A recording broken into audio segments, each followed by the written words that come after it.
Halo, selamat sore. Ketemu lagi dengan saya Heri Yansah di channel Heri Yansah ya.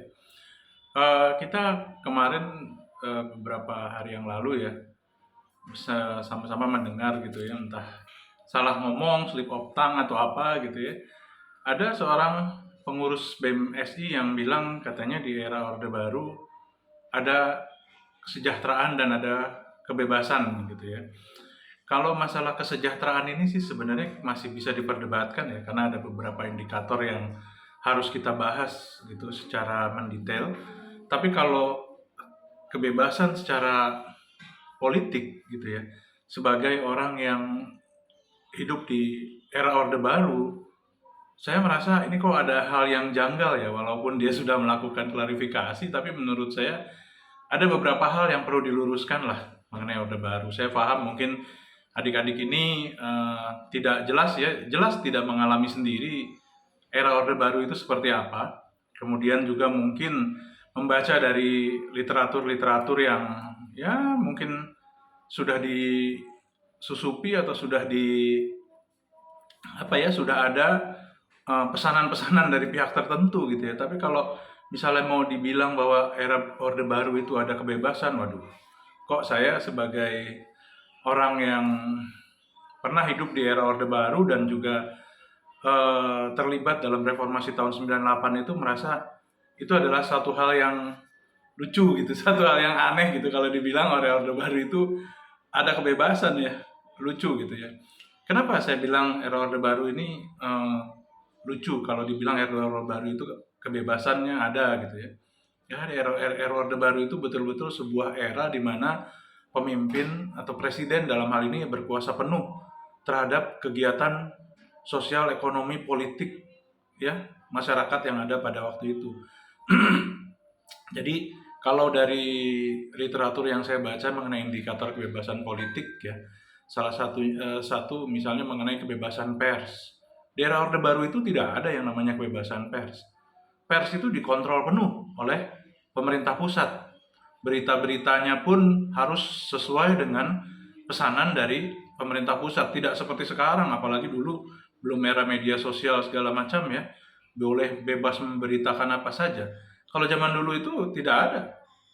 Yang namanya pers itu harus sesuai dengan kaidah-kaidah yang sudah ditetapkan oleh pemerintah pada waktu itu. Kalau Anda memberitakan sesuatu yang tidak disukai oleh pemerintah, itu tidak menutup kemungkinan koran ataupun majalah ataupun TV Anda bisa ditutup.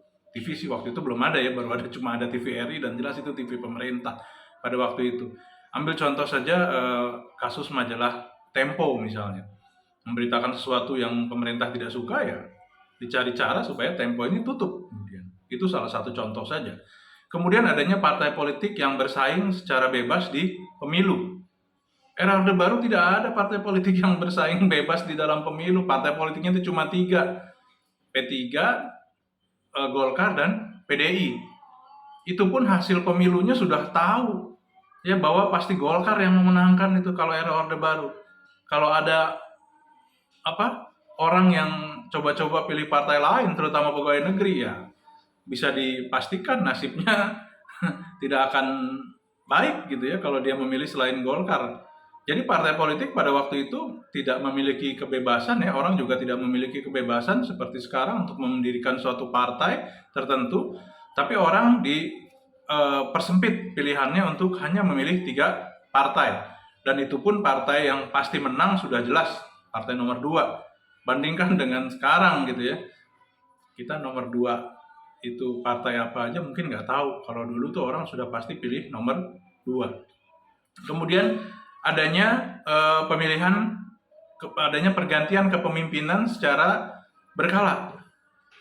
Anda sekarang adik-adik mahasiswa ini, kemarin Presiden Jokowi bukan Presiden Jokowi sih sebenarnya ya, ada orang-orang yang menggulirkan wacana Presiden Jokowi untuk menjabat 3 periode, ributnya sudah bukan main.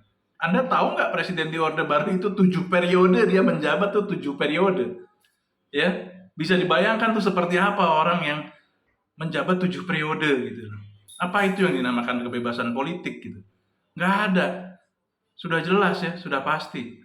Kemudian yang berikutnya adalah orang bebas untuk melakukan evaluasi atau kritik terhadap pemerintah, ya.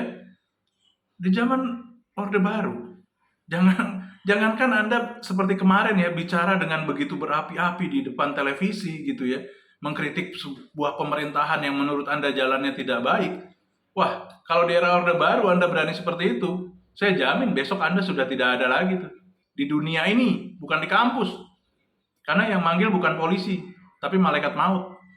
Itu saya berani jamin, saya tahu betul gitu. Bahkan sampai hari ini pun, kalau Anda baca literaturnya, masih banyak aktivis-aktivis mahasiswa tahun 98 yang tidak pernah kembali, bahkan tidak pernah tahu kuburannya ada di mana. Apa Anda sebegitunya memuja-muja Orde Baru sampai mau balik lagi ke era itu gitu loh. Ya, pemerintahan yang sekarang memang kita masih menemukan berbagai macam kekurangan ya, permasalahan ya. Tapi kalau sampai Anda kemudian mengagung-agungkan Orde Baru, membandingkannya dengan Orde Baru, ya saya sebagai orang yang pernah hidup di era Orde Baru, lucu gitu. Miris, lucu sekaligus miris gitu ya. Baiknya Anda baca lagi lah literatur itu ya. Kemudian ada beberapa pelanggaran HAM yang terjadi juga di era Orde Baru ya. Contohnya adalah peristiwa Malari, peristiwa Tanjung Priuk, lalu pernah ada DOM di Aceh, daerah operasi militer, kasus Timur Timur, kemudian kasus Marsinah, kasus wartawan Udin, dan lain-lain. Pelanggaran-pelanggaran HAM seperti itu yang pernah terjadi di era Orde Baru gitu loh. Jadi bukan saya mau bilang bahwa pemerintahan yang sekarang ini sudah perfect, sudah bagus, sudah bagaimana ya. Perlu dievaluasi dan ya suka atau tidak suka 2 tahun kurang lagi ya pemerintahan yang sekarang ini kan akan berganti, harus berganti gitu loh. Tapi kalau kemudian Anda memuja-muja Orde Baru, apalagi dari segi kebebasan politik, Orde Baru ya itu satu hal yang sangat lucu menurut saya gitu. Sebaiknya adik-adik yang mau menjadi aktivis atau apapun lebih memperkaya lagi lah literasi Anda mengenai era Orde Baru itu seperti apa tadi ya. Supaya tidak salah ngomong kemudian sibuk nanti melakukan klarifikasi gitu ya.